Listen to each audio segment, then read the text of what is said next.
কটা পৃথিবী কল্পনা করো যেখানে রোবট আর হিউম্যানের মধ্যে পার্থক্য বোঝাই মুশকিল, যেখানে এক মেশিন শুধু কাজ করে না বরং ফিলিংস, ইমোশনস আর লাভ পর্যন্ত অনুভব করতে পারে। আজকের এই অসাধারণ ফিল্ম এক্সপ্লেন্ড ভিডিওতে আমরা বিশ্লেষণ করব আইরিস নামের এক এআই রোবটের গল্প, যে নিজেকে মানুষ মনে করতে শুরু করে আর ভালোবেসে ফেলে যশ নামের এক ছেলেকে। কিন্তু প্রশ্ন হচ্ছে, এটা কি সত্যিকারের ভালোবাসা নাকি শুধু প্রোগ্রামড মেমোরিজ? একজন মানুষ কি কখনো এক মেশিনকে ভালোবাসতে পারে? আর সেই মেশিন কি সত্যিই স্বাধীন হতে পারে? চলো একসাথে ডুব দিই এই রোমাঞ্চকর কাহিনীতে, যেখানে থাকবে লাভ, বিট্রেয়াল, ইমোশনস আর সার্ভাইভালের লড়াই। ফিল্ম শুরু হয় আয়ুষ নামের এক মেয়েকে দিয়ে, যে মলে শপিং করছিল। হঠাৎ তার নজর পড়ে এক ছেলে যশের দিকে। যশও তাকে দেখছিল, আর প্রথম দেখাতেই দুজনের মধ্যে প্রেম হয়ে যায়। এরপর থেকে তারা একসাথে থাকতে শুরু করে। এভাবে দিন কেটে যায়।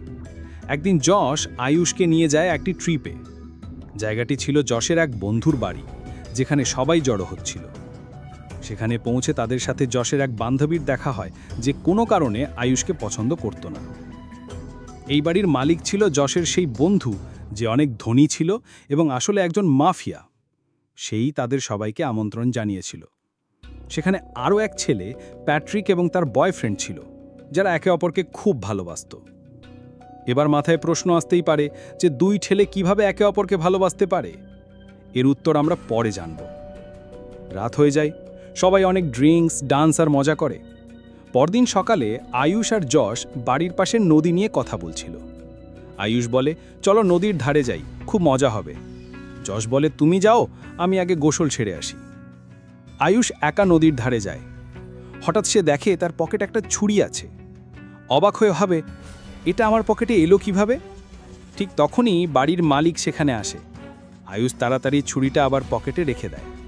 যাবার সময় মালিক বলে, বসো না, একটু কথা বলি। আয়ুষ আসলে থামতে চাইছিল না, কিন্তু তার কথায় বসে পড়ে। হঠাৎ মালিক বলে, আমার পিঠে লোশন লাগিয়ে দাও।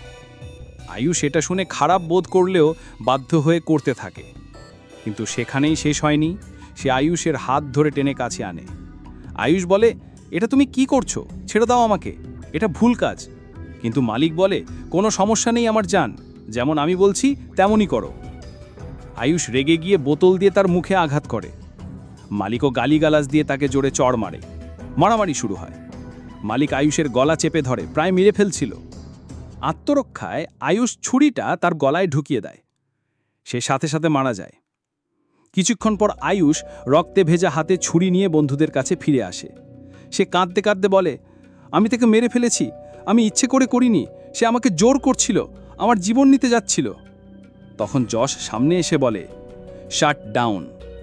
আর সাথে সাথে আয়ুষ বন্ধ হয়ে যায়। সবাই তাকে চেয়ারে বেঁধে রাখে। এখানেই প্রকাশ পায় আয়ুষ আসলে মানুষ নয়, বরং এক হিউম্যানয়েড রোবট। প্যাট্রিকের বয়ফ্রেন্ড বলে, এটা তো শুধু মেশিন, এটা কিভাবে কাউকে মারতে পারে? এটা তো বিপজ্জনকও না। যশ বলে, তুমি এখন যাও, আমি ওর সাথে কথা বলি। যশ আবার আয়ুষকে অন করে। আয়ুষ তখনও ভয়ে কাঁপছিল, বারবার বলছিল, আমাকে মাফ করে দাও প্লিজ, আমি ইচ্ছে করে করিনি। যশ বলে, তোমার ওর প্রাণ নেওয়া উচিত হয়নি, সে তোমাকে কিচ্ছু বলতো না। জানো কেন? কারণ তুমি মানুষ নও, তুমি একজন রোবট। এটা শুনে আয়ুষ অবাক হয়ে যায়, কারণ এর আগে সে জানতই না যে সে মানুষ নয়। সে বলে, এটা হতে পারে না, আমি যদি রোবট হই তাহলে সব কিছু এত স্পষ্টভাবে অনুভব করতে পারি কিভাবে? সব কিছু বুঝতে পারি, ভালোবাসা টের পাই, তাহলে আমি শুধু মেশিন কিভাবে? আয়ুষ কাঁদতে কাঁদতে বলে, আমার তো ফিলিংস আছে, ইমোশনস আছে, জজবাত আছে, আমি তোমাকে ভালোবাসি, আমরা একসাথে অনেক সময় কাটিয়েছি, একসাথে অনেক ট্রিপেও গেছি। এই কথা শুনে যশ ঠান্ডা গলায় বলে, তুমি শুধু একটা মেশিন। তুমি যেসব কিছু করছো, যেসব স্মৃতি তোমার মনে আছে, সবই তোমার সিস্টেমে প্রোগ্রাম করে দেওয়া হয়েছে। এবার দৃশ্য পাল্টে যায় সেই সময়ের দিকে, যখন রোবোটিক কোম্পানি প্রথমবার আয়ুষকে যশের বাড়িতে নিয়ে আসে। তখন কোম্পানির লোকেরা যশকে বলেছিল, এটা কোনো সাধারণ রোবট নয়, বরং মানুষের মতো। এরও জজবাত আছে, এটা অনুভব করতে পারে। তুমি শুধু একবার এর সাথে সম্পর্ক তৈরি করো, ভালোবাসার লিঙ্ক বানাও, তাহলেই এটা সব সময় তোমার সাথে থাকবে, তোমাকে ভালোবাসবে। যখন আয়ুষের সিস্টেম 100% অ্যাক্টিভেট হয়, যশ তার সামনে বসে। আয়ুষ তখন যশের মুখ স্ক্যান করে তার সাথে লাভ লিঙ্ক তৈরি করে। এর মানে হলো, মুভির শুরুতে যে মলের দৃশ্য আমরা দেখেছিলাম, আসলে সেটা সত্যি হয়নি।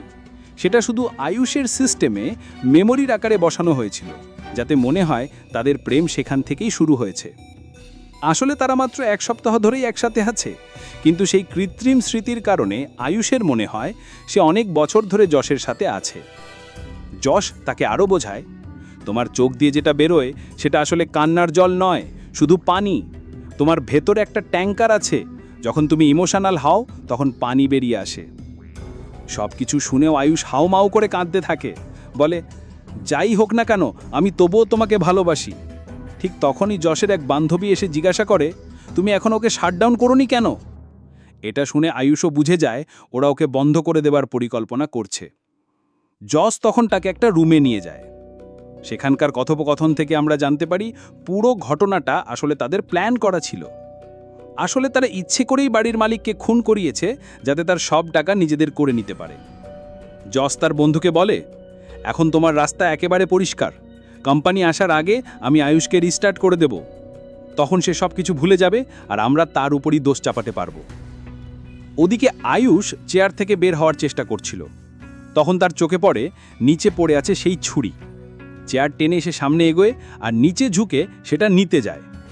ঠিক তখনই যশ সেখানে এসে যায়।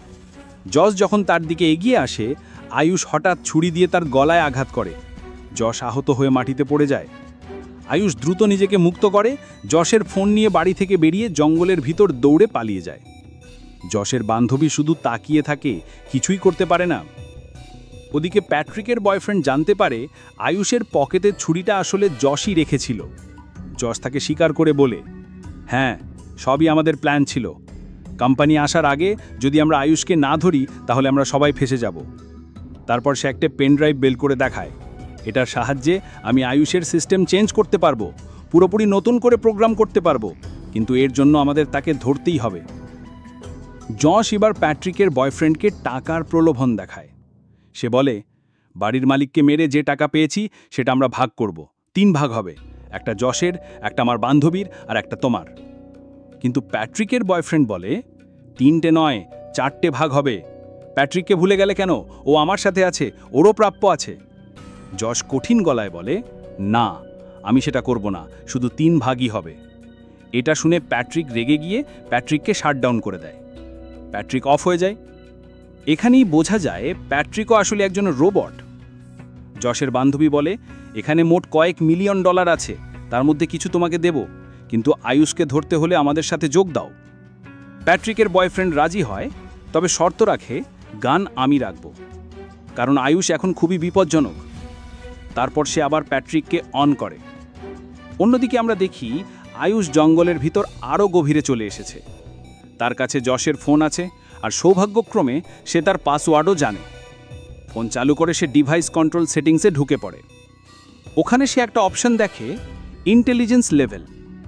স্বাভাবিকভাবে সেটি 40% সেট করা ছিল। আয়ুষ সেটাকে বাড়িয়ে সরাসরি 100% করে দেয়। এর মানে এখন তার ব্রেন সুপার ফাস্ট কাজ করবে। এখন যশ আর তার বন্ধুরা জঙ্গলে আসে। যশ বলে, আমরা দুইজনের টিম হয়ে আলাদা আলাদাভাবে তাকে খুঁজব, এতে খুঁজে পাওয়া সহজ হবে। এভাবে তারা ভাগ হয়ে যায়। আয়ুষ গাছের আড়ালে লুকিয়ে প্যাট্রিক এবং তার বয়ফ্রেন্ডের কথোপকথন শোনে। প্যাট্রিকের বয়ফ্রেন্ড স্বীকার করে নেয়, যশ আর তার বন্ধু খুব ভুল করেছে। আসলে অনেক আগেই আমরা প্ল্যান করেছিলাম যে বাড়ির মালিককে মেরে ফেলব, কিন্তু যশ আমাকে কিছুই বলেনি। সে যদি সত্যি আমাকে বন্ধু ভাবত তাহলে গোপন রাখত না। যশ তো আয়ুষকে শুধু এই জন্যই কিনেছিল, যেন তাকে ব্যবহার করে মালিককে মেরে ফেলতে পারে। এতে তার কাজ সহজ হয়ে যায়। কিন্তু প্যাট্রিক বলে, কিন্তু আমি তো একটা রোবট, তুমি কি আমার সাথেও এমন করবে? প্যাট্রিকের বয়ফ্রেন্ড অবাক হয়ে যায়। সে বলে, তুমি কিভাবে জানলে যে তুমি রোবট? প্যাট্রিক হালকা হাসি দিয়ে বলে, আমি তো এতদিন ধরে তোমার সাথে আছি, নিজেই বুঝে গেছি। তারপর ফ্ল্যাশব্যাকে দেখা যায় কিভাবে প্যাট্রিক আর তার বয়ফ্রেন্ড একে অপরের প্রেমে পড়ে। তারা এক উৎসবে প্রথম দেখা করে, তারপর তাদের মধ্যে গভীর সম্পর্ক তৈরি হয়। প্যাট্রিকের বয়ফ্রেন্ড বলে, চিন্তা করো না, আমি তোমার সাথে কিছু ভুল করব না। আমি সত্যিই তোমাকে ভালোবাসতে শুরু করেছি। তুমি দারুণ একজন, আমি সবসময় তোমার সাথে থাকতে চাই। ঠিক তখনই আয়ুষের হাতে থাকা ফোনে হঠাৎ বেল বাজে। শব্দ শুনে প্যাট্রিক আর তার বয়ফ্রেন্ড বুঝে যায় আয়ুষ কাছেই আছে, গাছের আড়ালে লুকিয়ে আছে। প্যাট্রিকের বয়ফ্রেন্ড সঙ্গে সঙ্গে গান বের করে। আয়ুষ দৌড়াতে শুরু করে আর সে গুলি ছোড়ে, কিন্তু নিশানা ঠিকমতো লাগে না।